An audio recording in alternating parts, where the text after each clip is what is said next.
Well, hello, everyone. I am Jeffrey Daugherty. Thank you to Cliff for that great introduction. And first of all, I just want to say thank you to those of you that are literally all over the world and are joining in and taking part in listening to our first shortwave broadcast. I know you have a lot of things to do. You have a lot of places you could be. You have a lot of things you could be listening to. And I'm humbled and I'm honored by your presence here tonight. And I hope that you will make it a regular part of your day to join us. And we'll be here each and every Wednesday, broadcasting to you over WRMI. And it's going to be broadcasting, depending upon what time you're listening, at 7780 kilohertz or 9955 kilohertz, because we do have two broadcasts on each Wednesday. We thank you for being here. We thank you for for helping make this worth it. And I invite you to visit me on YouTube, my YouTube channel. Just look up Jeff Daugherty Show. Look up the Christian Whistleblower. And I invite you to go to my website, jeffreydaugherty.com. And please let me know that you're visiting from the shortwave radio program. And it's a little bit exciting, I have to be honest with you.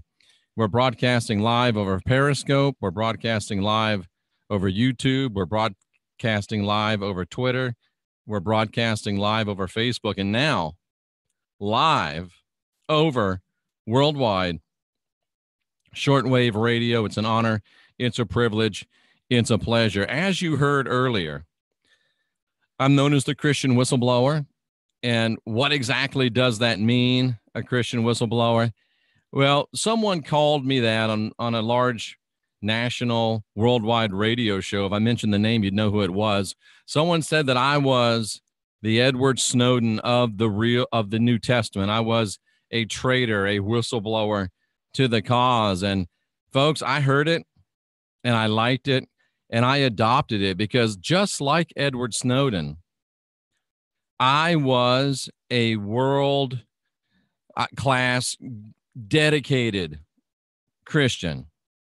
We used to say, sold out the whole route, completely born again, red hot, blood bought, sin killing, devil chasing. I was the whole 9 yards.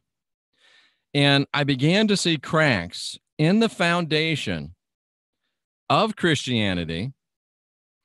I began to see cracks in the foundation of what I have come to call big time religion.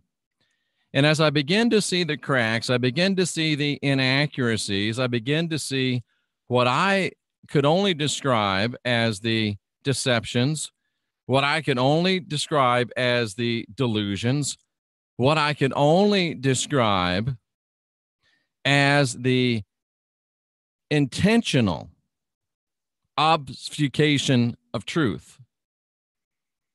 I had to begin to speak out. And I know that's a huge statement. I know that's a huge statement.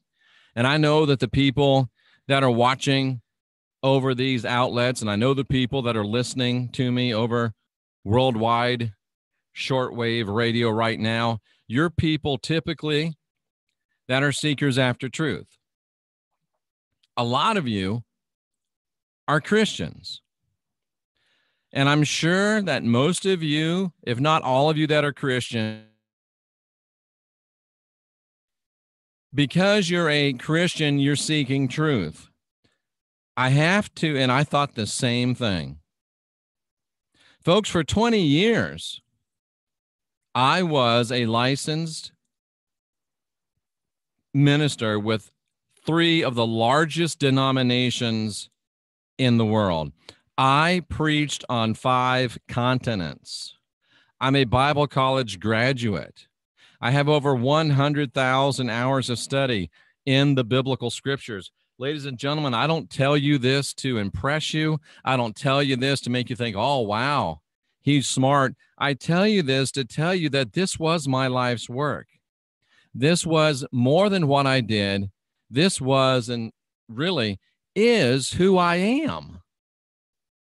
I loved the Bible with all my heart. I loved the Christian church with all my heart. I loved the assemblies of God. I loved the church of God. I loved the church of God in Christ. I was hardcore. Ladies and gentlemen, I never do anything halfway. It's just not in my nature. And when I began to see that things weren't what I thought they were, when I began to see that things weren't the way I was told they are, ladies and gentlemen, it shook me to my core, so much so that it took me 5, 6, 7 years from when I knew something wasn't right to get free out and finally walk away. And to be completely frank with you, it wasn't until after my wife of 16 years said, I don't want to be married to you anymore. That grief was a catalyst. That grief was a trigger. And I want somebody to hear these words tonight. You're going through something tonight. I don't know which audience you're in, but you're going through something tonight that's causing you great grief. You're going through something tonight that's causing you great hurt. You're going through something tonight that's causing you great pain, and you feel like it's the end of the world. You feel like it can't get any worse. There's even thoughts that cross your mind of you saying, maybe I should just end this miserable life. My friend, I want to tell you, I was there myself. I was sitting on about the 30th floor of a condominium on Waikiki on Kapolani Avenue. My wife had just left me. My best friend's wife had just left him. Nothing that was coincidental. And he said, if we're going to be miserable, let's be miserable in Hawaii. So we both went to Hawaii. I got there first. He was coming within a couple of days. I'm waiting for him. And I hit rock bottom, ladies and gentlemen, because you got to understand, I was at that time, I was a Christian pastor. That meant that my rent was being paid by the church. That meant that my salary was coming from the church. That meant that the food that went into my 3 children's mouths came from the church. That meant the food that my wife was eating came from the church. And I had a Bible college degree and nothing else. And guess what, folks? There's not much that conjugating a Hebrew verb can do for you in the workplace. It's just not a real marketable skill. So when she left in the Assemblies of God, if you get left, even if you're the, quote, non-offending party, you've got to stop preaching for, at that time, it was 3 years. And stop preaching means stop getting paid.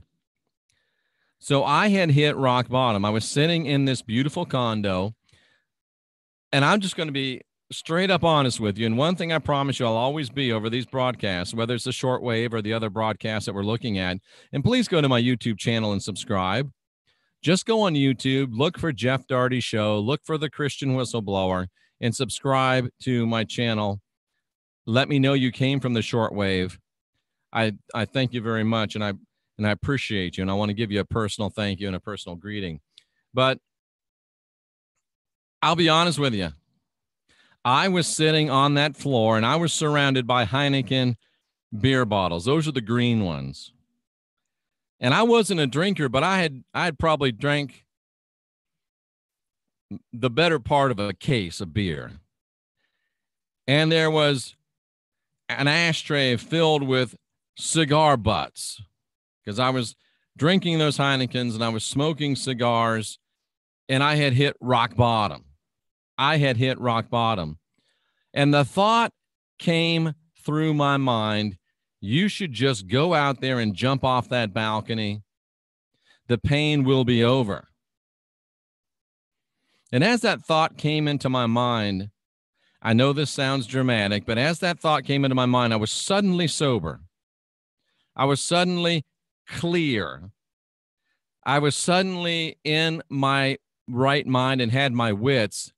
And even though I was still coming from a Christian paradigm, I looked up to the top, to the roof of the condo. Obviously, I wasn't outside, but I said, even if you kill me, I'm going to trust you. Even if you kill me, I'm going to trust you. I was speaking to God. I was speaking to the divine. And after I got my head together and cleaned up the beer bottles and emptied out the ashtrays, I opened up my blinds and I walked out onto my deck, and I literally broke down into hilarious laughter, laughing so hard that I was crying tears of joy, because I had just moments ago thought about killing myself. Literally, I thought about jumping off that balcony, and it was a thought that I actually thought it through. And as I walked down on the balcony, I had to begin to laugh so hard that I was crying, because the balcony was covered with this metallic laced kind of rope stuff, and it was bolted in. And even if I'd had gone to the kitchen and got a knife, I don't think I could have cut through the netting. I would have had to have like clippers. What are those things called? Bolt cutters. And I don't even know if the bolt cutters would have worked with the netting. But bottom line was, folks, I couldn't have jumped off of that balcony even if I had tried. So whoever you are that is in a place tonight that's similar to the place that I was, you may not see it tonight. You may not see it tomorrow. You may not see it next week, next month, next year. But there's at least a very good possibility that what you're going through tonight, right here, right now, as you listen to me over shortwave radio, as you listen to me on YouTube, on Facebook, on Twitter, on Periscope, there's a distinct possibility that what you're going through right now, for me, it's now almost 20 years down the road, you'll look back and say, that was the best thing that's ever happened to me. I know you can't believe it right now. I know it seems like the sun will never rise again. I know it seems like there won't ever be another happy thought in your heart. I know that it seems like your heart will be broken and cold and empty forever. I promise you it won't. I was a preacher that got fired with no church, no kids, no wife, no money, no car. I was so low, folks, I had to reach up to touch bottom. And if you're at that place, the good news is, ladies and gentlemen, there's nowhere to go but up. That's the good thing about hitting rock bottom. You can't go any lower. So thank God that you hit rock bottom. Thank the gods. Thank the divine. Thank whatever you think is good, because you've hit rock bottom. I'm so happy I hit rock bottom, because now I got a firm foundation to relaunch myself from. So that's where I was. Everything I had believed in, I was doubting. And everything I believed in was doubting me. In Christianity, when you come and join the church, we call it the right hand of fellowship. Well, if joining the church, my friends, is the right hand of fellowship, I had just received the left foot of fellowship. They had kicked my butt out. And it was the best thing that ever happened to me. So not only do I know the Bible, not only have I studied the Bible, not only have I been a minister, not only have I been a pastor, not only have I been on the inside. So that's how I can say I'm the Christian whistleblower, because I've been on the inside. And I feel like there's things that are going on. There's things that are taking place. There's things that are being perpetrated to you, against you, that you have the right to know. And after you listen to the Christian whistleblower, and if you say this guy doesn't know what he's talking about, if you listen to me, and if you consider my points, and you decide that I'm full of whatever you think I'm full of, That's okay. Because I believe I served 6 years in the United States Air Force. I have been under fire in combat, not as dramatic as it sounds. I was in an airplane that got shot at. But I've served my country. I've served my country on foreign soil. I have a great respect for the rights and the beliefs of not only other people, but all people. I don't care what color your skin is. I don't care where you face when you pray. I don't care how you wear your hair. I don't care what you eat, what you drink. You have the right to believe whatever you want to believe. And at the end of the day, after listening to the Christian Whistleblower, you decide that you want to be a Christian, then you have the right to be a Christian, and I will stand shoulder to shoulder with you and defend your right to be a Christian. And I also believe that you have the right to all the information you need to make a proper decision. And if you're a Christian, and if you really believe you're seeking after truth, I want to share some nuggets with you, not only tonight, but every Wednesday night and the nights and weeks and months and years to come. I'm in this for the long haul. I want to share some information with you so that you can ponder it. I don't know how many of you play cards, but if I was the dealer right now, I'd be dealing all your cards face up so you know exactly what was going on. I found, ladies and gentlemen, that there was something foul at the very depths and the very core of the Christian religion. And I'm going to share those things with you, not to try to wreck your faith, not to try to torpedo your religion, but to give you the other side of the story, the rest of the story, as a famous American, radio personality used to say. And if you're really a seeker of truth, then you're not afraid of information. If you're really a seeker after truth, you're not afraid of data. So, ladies and gentlemen, the first thing that really caused me to say, wait a second, something's wrong, is when I discovered how the New Testament is constructed. You know, the New Testament, that book that we've all read, that book that many of us based our lives on, that book that many of us said, contained the keys to our salvation, that book that many of you still believe.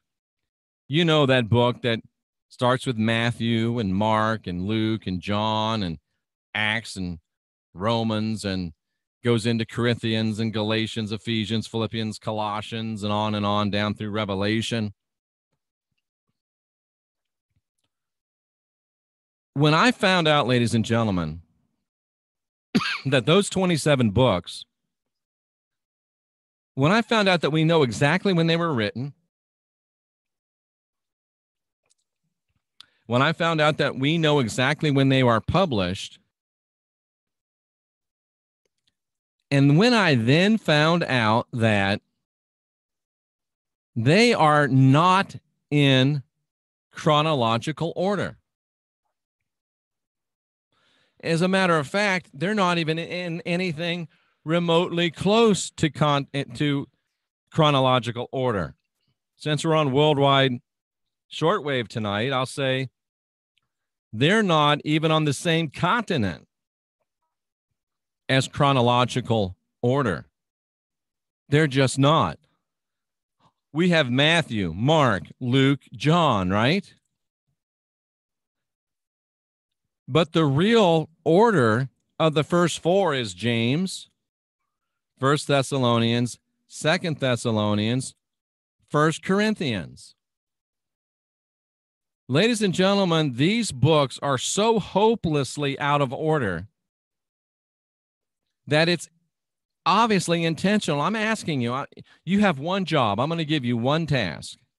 Here's 27 books. It's a religious book. It's the book that's going to be the basis for the faith of 2 billion people. Here's 27 books. Put them in order and publish it as the New Testament. You know when they're written. You know when they're published. Why would you do anything other than publish them in the order that you knew they were originally published in? If you're a Christian today, you believe that the New Testament was written, in fact, the whole Bible was written, as the Bible says, the scriptures were written by holy men of God as they were moved by the Spirit that they wrote. So if the scriptures were written by holy men as they were moved by the Spirit, and if the Spirit that moved the holy men gave them James, 1st and 2nd Thessalonians, 1st and 2nd Corinthians, Galatians, Mark, Romans, 1st and 2nd Peter, Philemon, Colossians, Ephesians, Philippians, Luke, Acts, Jude, Matthew, 1st and 2nd Timothy, Titus, Hebrews, John, 1st, 2nd, 3rd John, Revelation, if the Spirit gave and moved holy men of old to write, and that's the order they wrote in, and you knew it,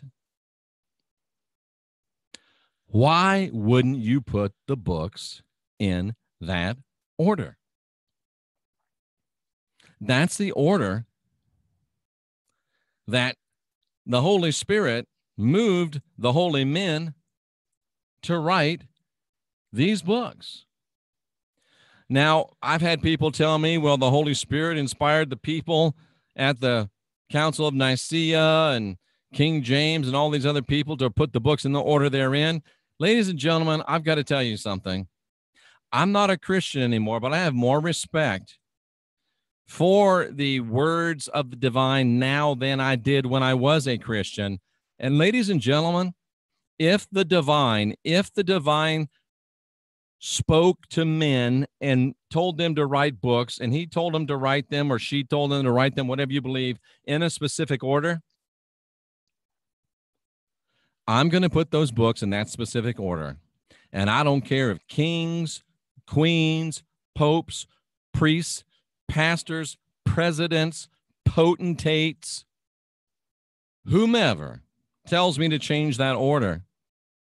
I believe the Bible also says, should we follow the words of God or the words of men? We don't know why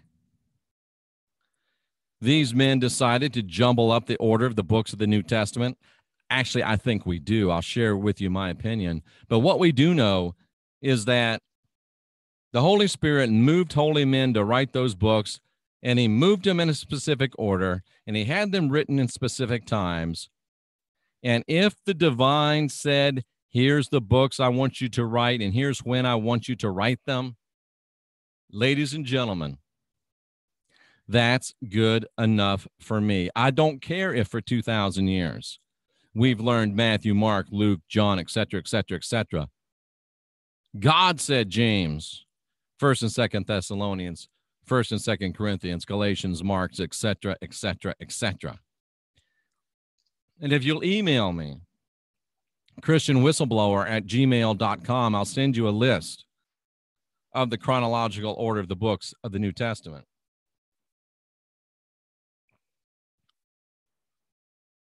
And when I found out, ladies and gentlemen, the books were not in order, and when I found out that the only reason they could be not in order is if there was an intentional, in my opinion, there was an intentional, well thought out effort to mask, to hide, to keep us from understanding what really happened in the New Testament, that keeps us from really understanding the development of thought and practice in the first century church. And I want you to notice something, ladies and gentlemen. And I want you to notice this, and I'm going to share this with the YouTube audience. And if you want to write to me at jeffreydart@christianwhistleblower.com, I'll share this document with you as well. If you're on Periscope, if you're on Twitter, if you're on Facebook, and of course, if you're a member of our wonderful worldwide shortwave audience, I noticed something when I was saying, why would these books be put together in this order? I noticed, Matthew, Mark, Luke, John, those were the Gospels. They tell nice stories about Jesus. And then Paul came in and really gave us the meat of doctrine. And then I noticed they closed it up with a little bit of prophecy, and it was very neat and tidy. But I knew that was not the real order in which the divine gave the books. So that couldn't have been, and is not, and never will be the reality of what the revelation was for us. It gives us a false understanding of what happened. And so I took a look at the order of the books as they were really written. I looked and noticed that James was the first one written. James was the favorite apostle of the Christ. So James wrote. The apostle of the Christ wrote. And then 1 Thessalonians, 1st and 2nd Corinthians, Galatians, Paul wrote. And then Mark, another disciple of the Christ, wrote. And then Paul wrote Romans. And then another disciple of the Christ, Peter, wrote both of his books. And then come from the pen of Paul, Philemon, Colossians, Ephesians, Philippians. Then another apostle of the Christ, Luke, writes. Then Paul responds with Acts. Then Jude from the apostles, Matthew from the apostles of the Christ. Then Paul comes back, 1st and 2nd Timothy, Titus, Hebrews. And then the lights go out for 40 years, ladies and gentlemen.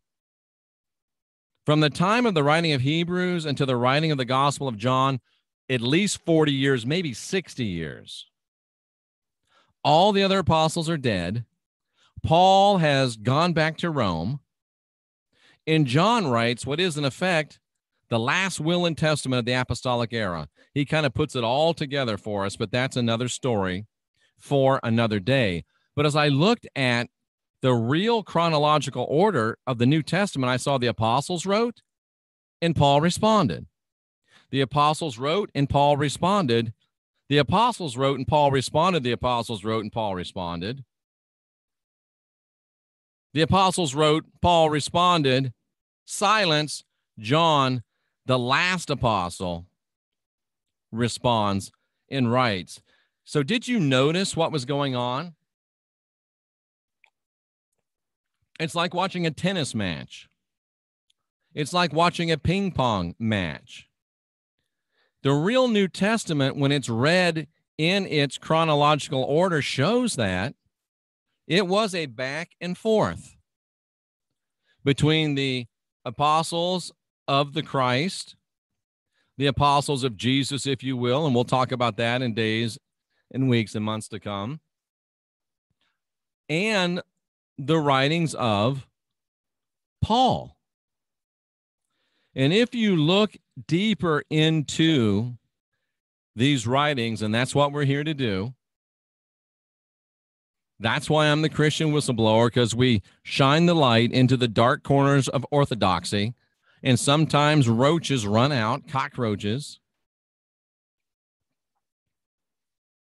The New Testament really was a theological, it was a religious, it was a cultural battle between two competing religions. The religion brought by Jesus, brought by the Christ, and the religion, the new religion, the brand new religion being pioneered by the former Saul of Tarsus, who called himself the Apostle Paul. That sounds crazy to you. That sounds ridiculous to you. Many people are yelling at their shortwave radios and their computer screens. But ladies and gentlemen, those are the facts. The books were written in the order of James, Thessalonians, Corinthians, Galatians, Mark, Romans, Peter, Philemon, Colossians, Ephesians, Philippians, Luke, Acts, Jude, Matthew, Timothy, Titus, Hebrews, John, Revelation. It was, it is, it remains an observable, historical, undeniable, scholarly, write it in concrete, set it in stone fact that the Matthew, Mark, Luke, John, blah, blah, blah is so much blah, blah, blah. It's not true. It's not real. It's not logical. And the only reason to craft those books together in this fashion was to confuse you, to hide something from you. And in my estimation, after over 100,000 hours of study in the biblical scriptures, is that they're trying to hide the fact that the New Testament is the literary record of an epic battle for the hearts and souls and minds of men and women between two competing religions.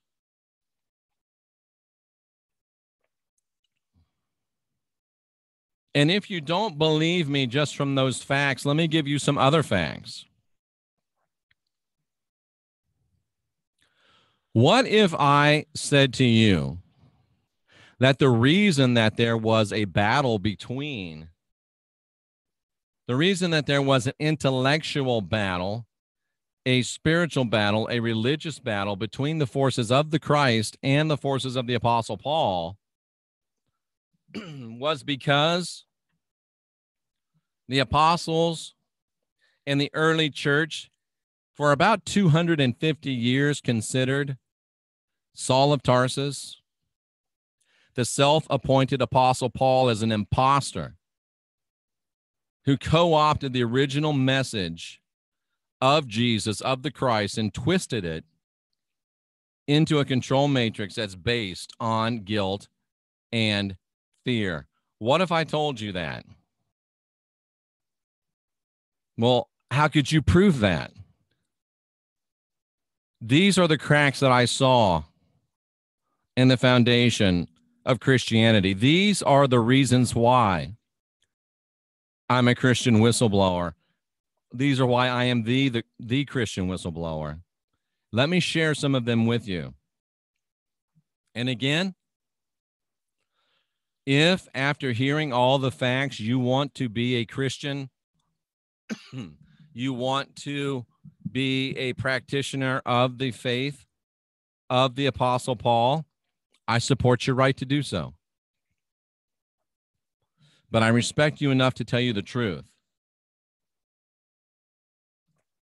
Here's some proof, here's some facts that show that the New Testament was a battle between the forces loyal to the original message of the Christ and the forces loyal to the self-appointed Apostle Paul. Matthew 24, verses 23 through 26. The Christ says, Jesus says, that a false prophet will claim to have seen him in the desert. Read your own Bible. If someone says they have seen me in the desert, do not believe them, is what the Christ said. In Acts chapter 9, ladies and gentlemen, Paul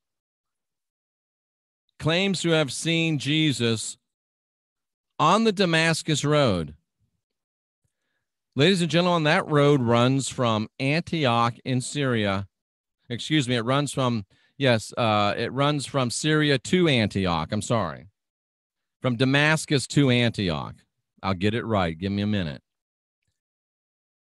In that day, unto this day, ladies and gentlemen, until 2018, that road is in the desert. Paul said, I saw Jesus in the desert, and he gave me this new message. Jesus said in Matthew 24, if anybody says they have seen me in the desert, don't follow them, don't believe them. That's fact number one. In Matthew chapter 7, verse number 15, Jesus warned about ravening wolves in sheep's clothing. And I don't think that I have to sit here and talk for 2 more hours to convince you that Jesus said what he meant and meant what he said, that the Christ had a very good command of the Hebrew language or the Koine Greek, if you believe that's what he spoke. He knew exactly what he was saying, and he went out of his way to say ravening wolves, ravening wolves. Okay, Jeff, why is that so important? Well, it's important because the Christ warned that there would be ravening wolves that were in sheep's clothing, false prophets. In Romans 11, the first verse, Paul boasts of being a Benjamite. I'm of the tribe of Benjamin. And guess what, ladies and gentlemen? Paul is the only person in the entirety of the New Testament that was identified as being of the tribe of Benjamin. Jesus said there'll be someone that's a ravening wolf, a false prophet in sheep's clothing. Don't listen to them. Paul boasted with pride that he was a Benjamite. And there's some great intrigue to this story, and I'll share that with you in coming broadcasts. Why is this important? Ravening wolves, tribe of Benjamin. Because in Genesis 49, chapter 49, verse 27, let me read it to you. Benjamin is a ravening wolf. The Christ warned of a ravening wolf in sheep's clothing that would be a false prophet. Paul boasts of being a Benjamite. Genesis 49:27 says Benjamin is a ravening wolf. If you don't believe me, as soon as this broadcast is over, don't do it now. Wait till the broadcast is over. Go on your favorite search engine and type in symbol of the tribe of Benjamin and watch what comes back. It's a big bad wolf, ladies and gentlemen. I'm Jeffrey Daugherty, the Christian Whistleblower. You're listening to the Christian Whistleblower broadcast over worldwide shortwave radio. Go to my YouTube channel, jeffreydaugherty.com, the Christian Whistleblower. You can also find me at jeffreydaugherty.com and also on Twitter, Periscope, and Facebook.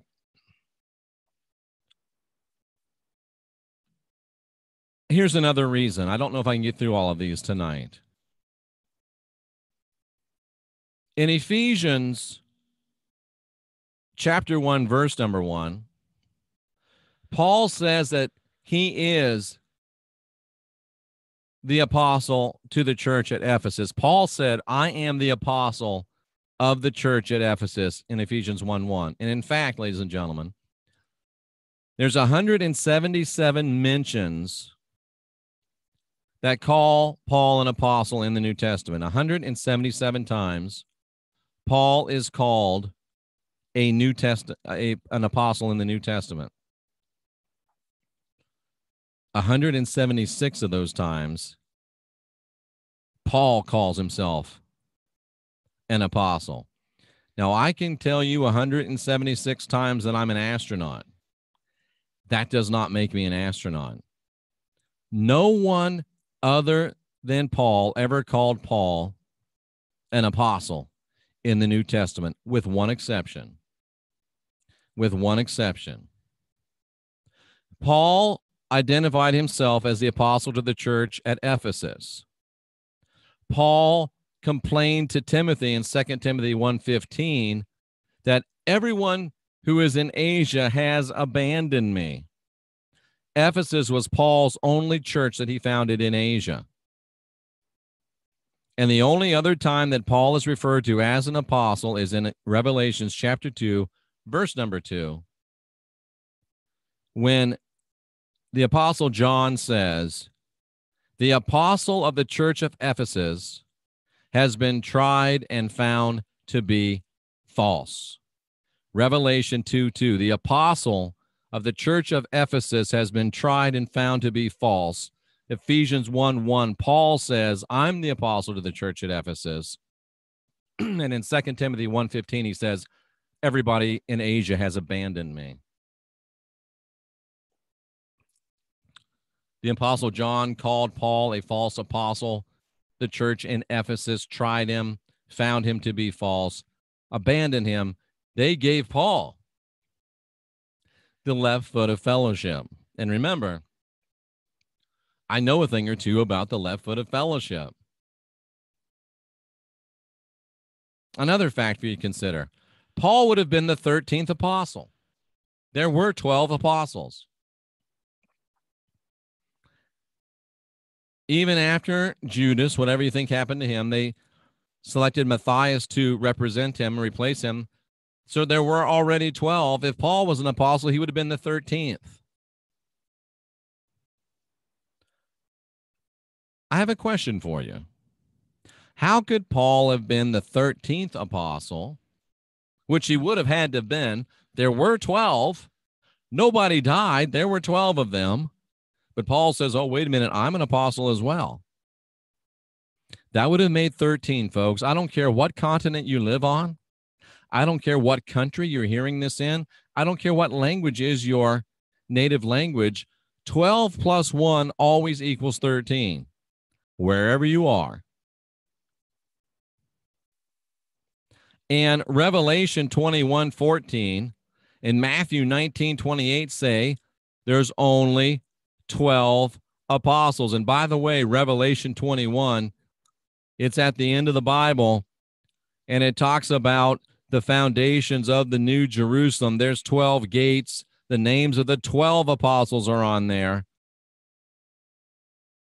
How could there possibly be 13? Is Paul's name written on the New Jerusalem? Or is Matthias's name written there?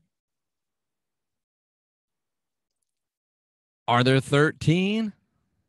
Ladies and gentlemen, it just doesn't make sense. Consider this, that in Paul's first conversion account in Acts 9 and 11, as soon as he, quote unquote, gets saved, it says that he went directly to the house of Judas. Ladies and gentlemen, don't you think it's awfully odd that a person gets saved and runs directly to the house of Judas, who was known to be someone who betrayed the Christ? It's almost as if somebody's trying to tell you something. Also in Acts 9 and 7, all the men that were with Paul said they heard the voice from heaven that said to him, Paul, Paul, why are you persecuting me? Well, the second time that Paul tells this story, he says that they didn't hear the voice. And in Acts chapter 9, verses 10 through 16, Paul says that his mission was announced to him by Ananias. But then in Acts 26, he says Jesus told him directly. Folks, one of the most important things of being a good liar is to have a good memory. Paul said the dudes heard the voice, then said they didn't hear the voice. Paul said the dudes saw the light, then said they didn't see the light. Paul said Ananias told him, then said Jesus told him. I don't know where you live, but where I live, where I'm from, we call that lying. We call that telling stories. We call that dishonesty. And by the way, the name Saul is literally the same as the word Sheol, which was the Jewish concept of hell. And Tarsus was long thought to be the gate to the underworld. So Saul of Tarsus literally translates to the man from hell. Just a little tidbit I thought that I would throw in for you.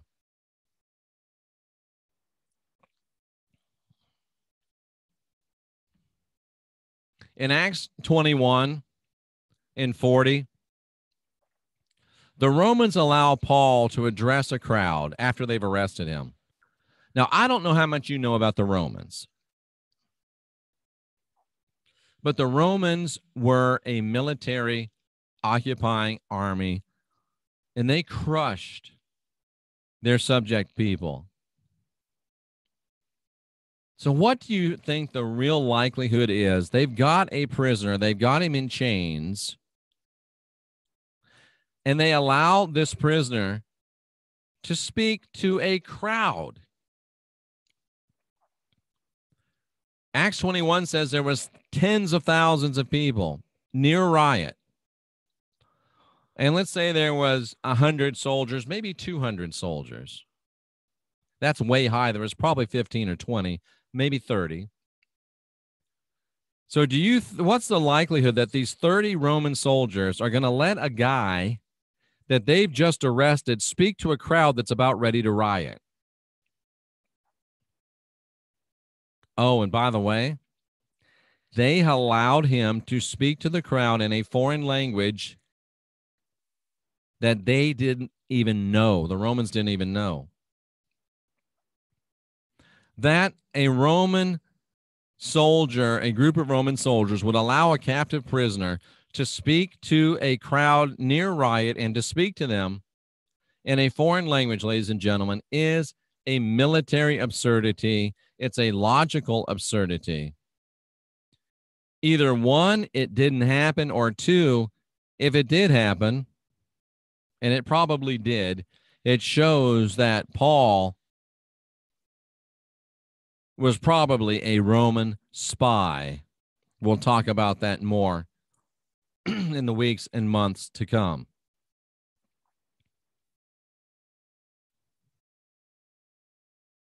Also consider this, ladies and gentlemen. Since we're talking about Paul being a spy, I feel like I owe you some more clarification or some more support on that. It's quite a statement. Well, Acts 20, verses 4 through 6, in my opinion, prove conclusively that Paul was a Roman spy. In Acts 20, verses 4 through 6, a man named Pyrrhus is said to have accompanied them to Troas, which is Troy. Look it up. What you don't know, unless you're a person of letters, what you don't know, unless you're a person that reads a lot of ancient literature, what you don't know, unless the Christian Whistleblower tells you, is that Pyrrhus was the most famous spy of the first century. He was he was James Bond. He was popularized in the book called Pyrrhus, the Fool of Hope, written by Plutarch.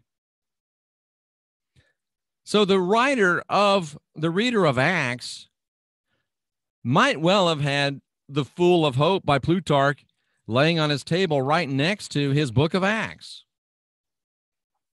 And he would have put down Plutarch, the Fool of Hope. He would have picked up the book of Acts and read, Pyrrhus accompanied them to Troy. Don't you think that person would have said, wait a second, Pyrrhus was a spy? And the spy went with them to Troy. Do you remember what happened in Troy? Have you ever heard of the Trojan horse? Or if you're an American, we butcher the language and call it the Trojan horse. Do you know what the Trojan horse was? The Trojan horse was a horse that was brought into the city that was filled with spies. One of the spies inside the horse was named Pyrrhus. New International Version, New American Standard Bible, American Standard, Darby, all retain the word Pyrrhus, which is in the original and most reliable Greek manuscripts. Now it starts to make a little more sense that they let a man in shackles preach to a crowd near rioting in a foreign language because he was fierce, because he was James Bond, because he was coming out of the belly of a Roman Trojan horse, because he was fierce, James Bond. What's the new one? Jason Bourne. He was a spy, ladies and gentlemen. And one more,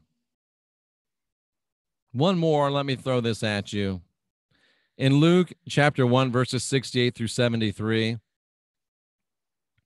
Luke, in my estimation, intentionally misquotes a scripture. He identifies Saul as an enemy that hates the new believers.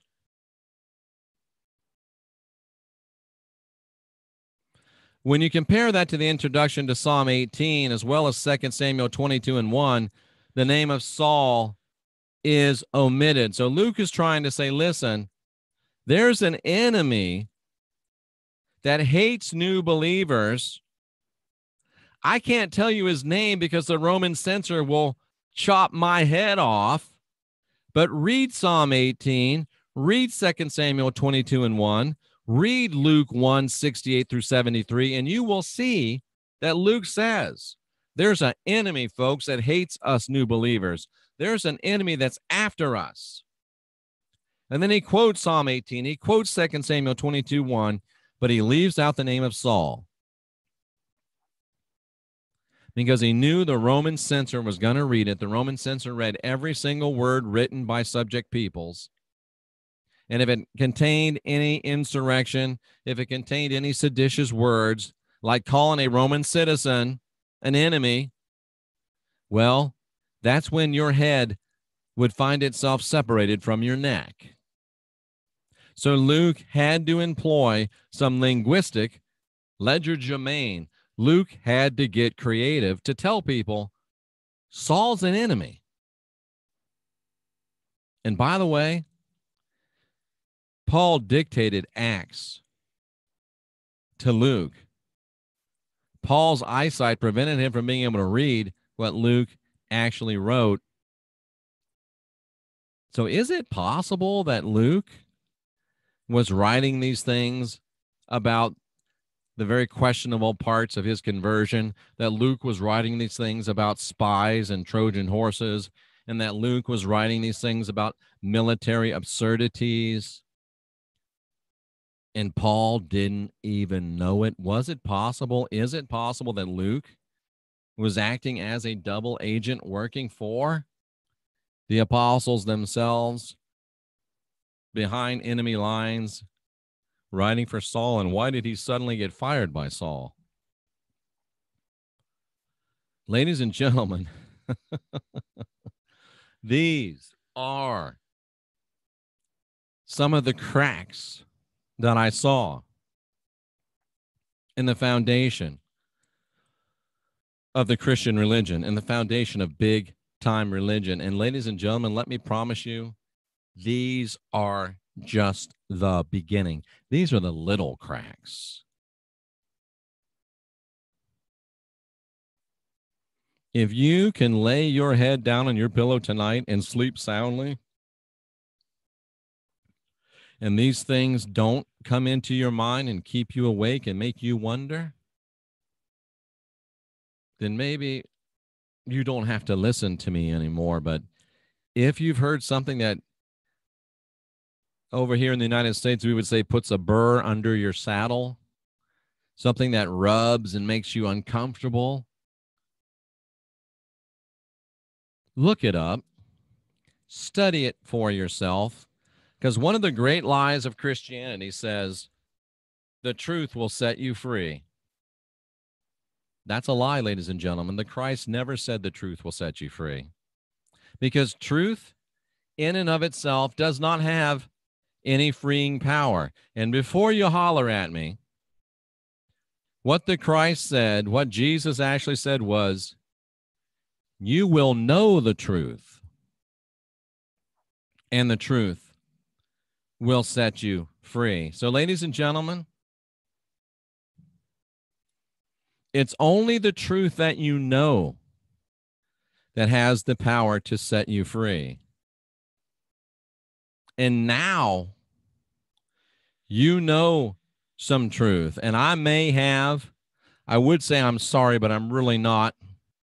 I may have put a burr under your saddle. I may have put a pebble in your shoe. I may have put something into your life that will cause you to do some thinking, that may cause you to do some reevaluating.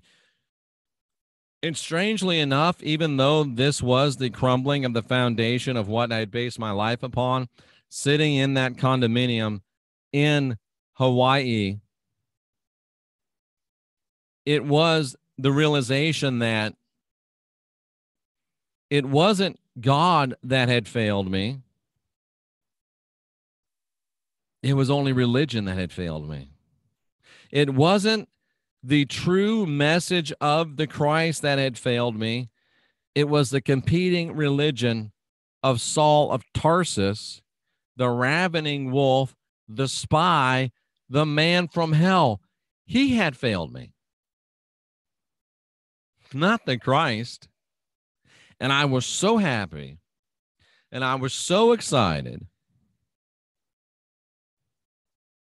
that I got up and I dried my tears and I put away the beers and I began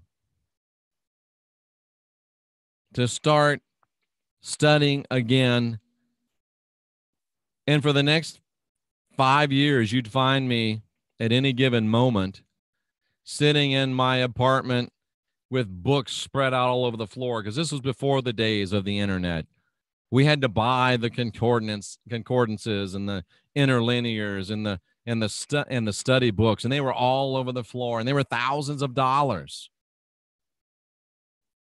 And I'm studying. And I rebuilt my belief structure. I no longer believed what I was taught. I believed what I discovered myself. I no longer believed what I was told or what I was sold, but I believed what I found on my own. I was no longer indoctrinated. I was finding enlightenment. And ladies and gentlemen, I'll leave you tonight, wherever you are in this big world. I will leave you tonight with the words that you'll hear me say so many times that you'll say, oh no, he's going to say it again. Be your own guru. Guide your own spirit. Master your own ascension. And unindoctrinate yourself. I'm Jeffrey Daugherty, the Christian Whistleblower, and we'll see you next week on this worldwide shortwave radio. All right, ladies and gentlemen, we're finished with the pre-recording of the worldwide shortwave radio. I know that wasn't as interactive as we normally are, but sometimes you got to do what you got to do. That will go out over worldwide shortwave radio tomorrow night. Well, actually, it goes out. If you look in the box below, the information box below, it's going to go out. Let's see what it says. It's going to go out tomorrow at 3 p.m. Eastern on 7780 kilohertz. And it'll go out tomorrow at 6 p.m. Eastern. That's 2000 UTC and 2300 UTC. The 6 p.m. show Eastern is 9955 kilohertz. So you can listen to it on shortwave radio. And we're going to, at least for the first couple of shows, continue to record it live like this. I don't know how long we'll continue to do that, but we're at least going to do that at the beginning. So there you go, ladies and gentlemen. I think that was interesting. I think that was powerful. And I'm thinking there's probably a ton of questions I'll run through just real quickly. The entire construct is fraudulent. I've always thought about this. If you submitted the Bible as an essay at school, they'd send it back. There's no integrity in the order whatsoever. And in the Old Testament, the whole thing is messed up. Why are some books in bold print? I don't really know that one. It's just added by the translators. The apostles of Christ are in bold. Well, sometimes the words are in bold. We got to leave Paul's writings out completely. I do. It is Aurora Rain says, is it like a debate? It was exactly a debate. I wish I'd have remembered to say that on worldwide radio, shortwave radio. How many times have I said tonight, if it was a drinking game, and every time I said worldwide shortwave radio, you had to take a shot, you'd be drunk. Somebody says, if you ditch Paul, he has universal truths. I challenge that, Paul. I think any universal truths that Paul had, what's it called when you steal somebody else's words? Plagiarized. And I can prove that, by the way. I don't trust a word from Paul, neither do I. And Paul says that Jesus' own teachings could be obscured by the scribes. There's different versions of Jesus and interpretations. Absolutely, Paul, you're exactly right. That's why after 36 years of study, after 100,000 hours of study, I find myself agreeing with Thomas Jefferson, who said that the New Testament is filled with some of the highest teachings ever conceived by the mind of man, and it's also filled with what Jefferson called dung. I agree with him. My estimation, after all this study and work, 80% dung, 20% diamond in the New Testament itself.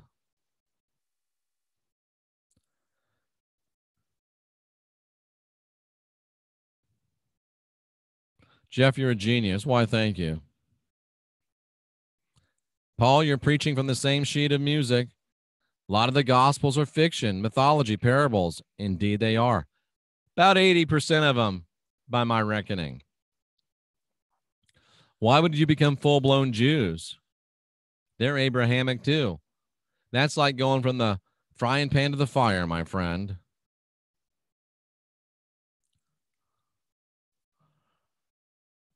Just live a good life. It's probably a good start. Paul, the principles of the spiritualism are pretty right on. I agree with you. I agree with you.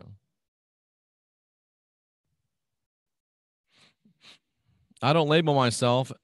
I will not label myself. If I get pushed in a corner, I'm a follower of the teachings of the Christ.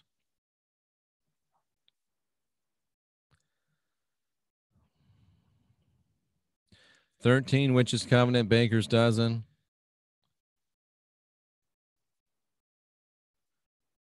There's the opinion that Apollonius of Tyana. I agree with that's very possible. Even at 5, Dan and Deidre knew that the Bible stories were hokey. I agree. The Wailing Wall is an old Roman fort. I'm not drunk. My typing is still terrible. Paul was in cahoots with the Sadducees, the council, and the Romans. Yes, I agree.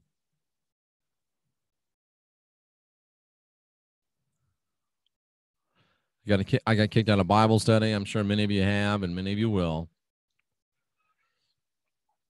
Don't buy the end of the world lies. Luke was slick. Fall Paul, very good.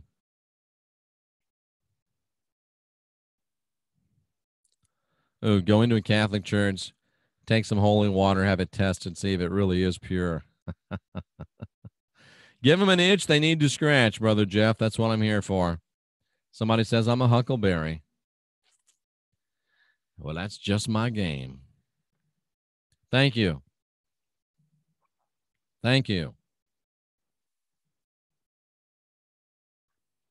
Thank you very much. I haven't felt this enlightened in a long time. Someone says, thank you. Thank you. Thank you. Paul had some type of a degenerative eye disease. So there you go, ladies and gentlemen. Our first worldwide shortwave radio broadcast. So all I have to do now is go into the audio program and mix in the intro and mix in the outro. And I think I went about a minute long, so I'm going to have to go in there and cut out some dead spaces so I can fit it all in. I'll send it to the good folks at WMRI. They will put it on the radio tomorrow. And to all of you, I just want to say, well, thank you. Thank you very much. I'm Jeffrey Daugherty, the Christian Whistleblower. Please subscribe if you haven't subscribed. Please make sure you're still subscribed if you have subscribed. And like the video, share the video. And remember, folks, you can pick your nose and you can pick your friends, but you can't roll your friends around between your fingers. I'm Jeffrey Daugherty, the Christian Whistleblower. And like I said before, do all that stuff that I always say. Be excellent to each other. And unindoctrinate yourselves. Jeffrey Daugherty, Christian Whistleblower. Heart filled with appreciation to all of you. And to all of you, a good night. GTA. Ask questions, question answers. Unindoctrinate yourself. Take care, folks.